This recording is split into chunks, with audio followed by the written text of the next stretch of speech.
Hi. Hello. నమస్తే అందరికి. Welcome to my channel. ఇప్పుడు మనం చెప్పుకోబోతున్న story 'my bad boy' episode 370. Shaurya భార్యని తీసుకొచ్చి స్టేజ్ దగ్గర ఉన్న మహారాణి చైర్‌లో కూర్చోబెట్టాడు.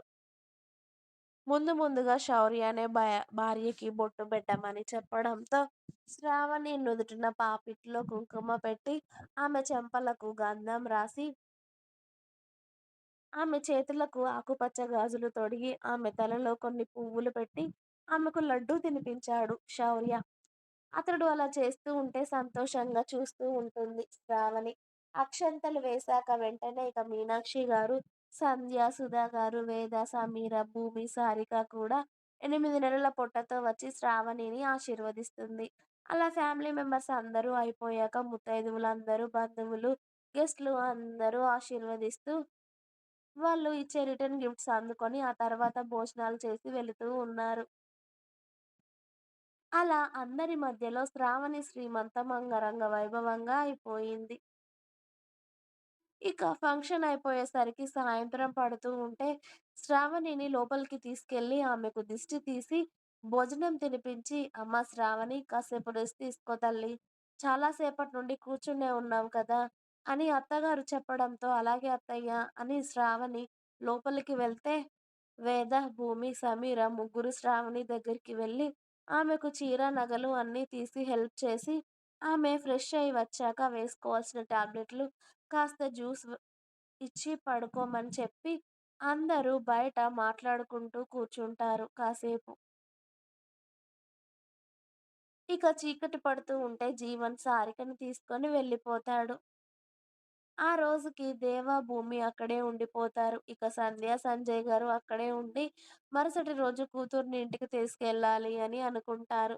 శౌర్య కూడా రాత్రి వచ్చి శ్రావణి పక్కన పడుకోగానే ఆమెకు మెలకువ వచ్చి "భోజనం చేశారా మీరు" అని అడిగింది శౌర్య మీద చెయ్యి వేసి.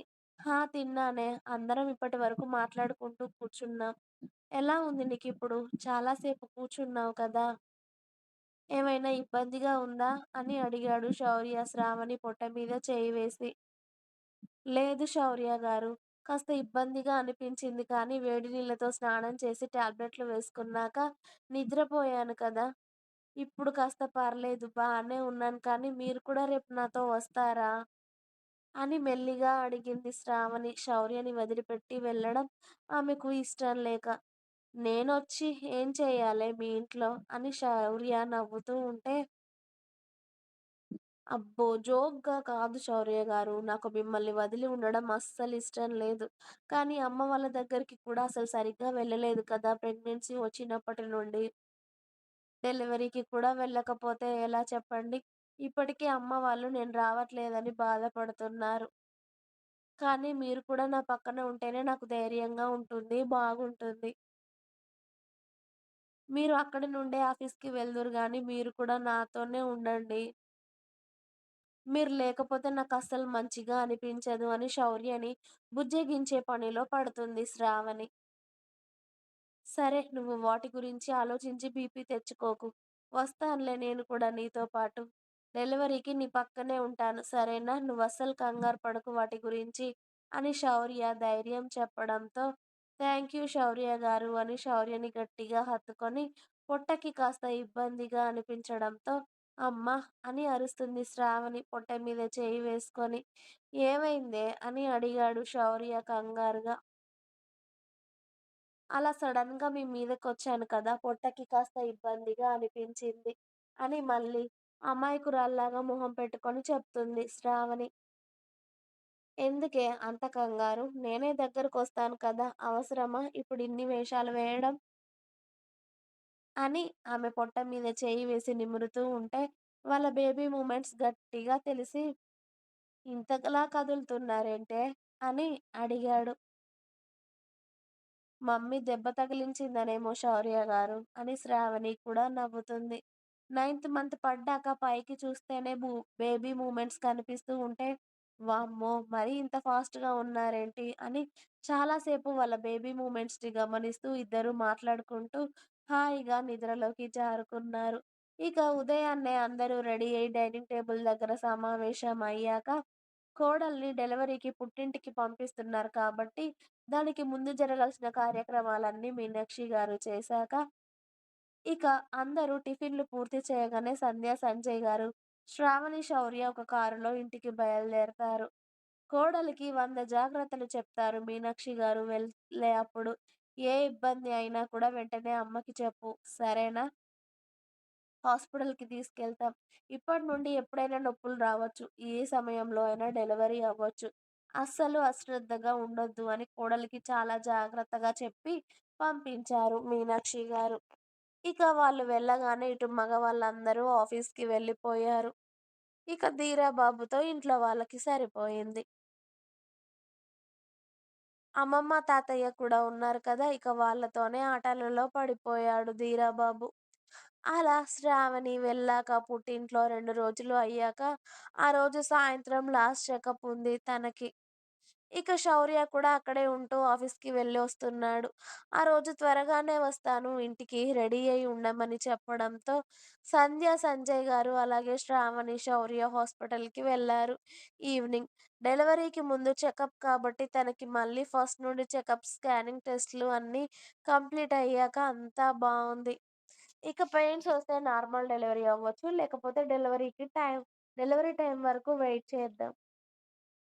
నార్మల్ డెలివరీ అయ్యే ఛాన్స్ లేకపోతే సి సెక్షన్‌కి వెళ్దామని చాలా జాగ్రత్తగా ఈ మిగిలిన 10, 15 రోజుల్లో కూడా జాగ్రత్తగా ఉండాలి అని శ్రావణికి చెప్పి పెయిన్స్ వస్తే వెంటనే హాస్పిటల్‌కి రమ్మని, ఏ ఇబ్బందున్నా హాస్పిటల్‌కి రమ్మని చెప్పి డాక్టర్ గారు పంపించాక, ఇక అంతా బాగుంది. డెలివరీ కూడా సవ్యంగా జరగాలి అనుకోని నలుగురు బయటకి వచ్చారు. కార్ కాస్త లోపలికి పార్క్ చేయడంతో నలుగురు వచ్చి హాస్పిటల్ ముందు నిలబడ్డాక డ్రైవర్ కార్ తీసుకొస్తూ ఉంటాడు. కరెక్ట్‌గా అదే సమయంలో ఆ పెద్ద హాస్పిటల్ నడి రోడ్డులో కాస్త పెద్ద ప్లేస్‌లో ఉండడంతో ఒక కారు వాళ్ళ వైపే స్పీడ్‌గా రావడం ఎవ్వరూ గమనించరు. వీళ్ళ కార్ రైట్ సైడ్ నుండి వస్తుంది కాబట్టి ఆ కార్ కోసం వెయిట్ చేస్తూ ఉంటారు. కానీ వీళ్ళ వైపు దూసుకు వస్తున్న కార్ లెఫ్ట్ సైడ్ నుండి వస్తూ ఉంటే దాన్ని ఎవ్వరూ గమనించుకోరు. సంధ్య, సంజయ్ గారు ముందుగా నడుస్తూ ఉంటే, శౌర్య అప్పుడే ఏదో ఫోన్ కాల్ రావడంతో, శ్రావణి చేయి వదిలిపెట్టి ఒక అడుగు ముందుకు వేసి ఫోన్ లిఫ్ట్ చేశాడు.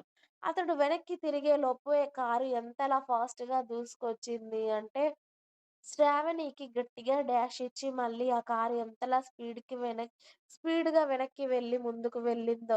కళ్ళు మూసి తెరిచేలోపు శ్రావణి 10 అడుగులు ముందుకు వెళ్లి కింద పడితే, ఆమె తల, నోరు అప్పటికే రక్తంతో తడిచిపోయి కింద పడితే అమ్మా అన్న అరుపు ఆ ప్రదేశంలో ప్రతిధ్వనించింది. సైడ్‌గా పడడంతో ఇటు చెయ్యి పైన, పొట్ట పైన ఫుల్లుగా ప్రెషర్ పడి, అప్పటికే ఆమె కాళ్ళ మధ్యలో నుండి బ్లీడింగ్ కూడా అవుతూ ఉంది. అసలక్కడ ఒక క్షణం ఏం జరిగిందో అప్పటికి ఎవరికీ అర్థం కావట్లేదు. శౌర్య, సంధ్య, సంజయ్ గారి కళ్ళల్లో నుండి నీళ్లు కారిపోతూ ఉంటే, శ్రావణి అని అరుపు తప్ప వాళ్ళ ముగ్గురి నోటి నుండి ఏమీ వినిపించడం లేదు. శ్రావణి అని గట్టిగా అరిచి అతడి చేతుల్లో ఉన్న మెడిసిన్ కవర్ ఫైల్ పక్కకి పడేసి, శౌర్య వెళ్లి శ్రావణి అని ఎంత పిలుస్తూ ఉన్నా కూడా శ్రావణి స్పృహలో లేదు. శ్రావణి అని గట్టిగా అప్పటికే శౌర్య అరుస్తూ ఉంటే ఆమె మెల్లిగా కళ్ళు తెరిచి నా బిడ్డ, నా బిడ్డకి ఏం కాకుండా చూడండి శౌర్య గారు అని కన్నీళ్లతో మొహం మొత్తం రక్తంతో తడిచి అతడిని అర్థిస్తూ ఉంటే ప్రాణం పోయినట్టుగా అయిపోయింది శౌర్యకి. హాస్పిటల్ ముందే అలా యాక్సిడెంట్ అవ్వడం చూసిన అందరూ వెంటనే ప్రెగ్నెంట్ లేడీ అవ్వడంతో స్ట్రెచర్ తీసుకొచ్చి అలా చూడకండి సార్ ముందుగా లోపలికి తీసుకెళ్దాం. ట్రీట్మెంట్ చేయాలి. అని వాళ్ళే తొందరగా చేయడంతో శౌర్యనే శ్రావణిని స్ట్రెచర్ మీద పడుకోబెట్టి లోపలికి పరుగు తీస్తాడు. అందరూ కలిసి. నిమిషాల్లో శ్రావణికి ఇలా యాక్సిడెంట్ అయిన సంగతి అందరికీ తెలిసిపోయి, అందరూ ఆగమేఘాల మీద ఏడుస్తూ, అరుస్తూ హాస్పిటల్‌కి పరుగు తీశారు. ఇంకా ఉంది.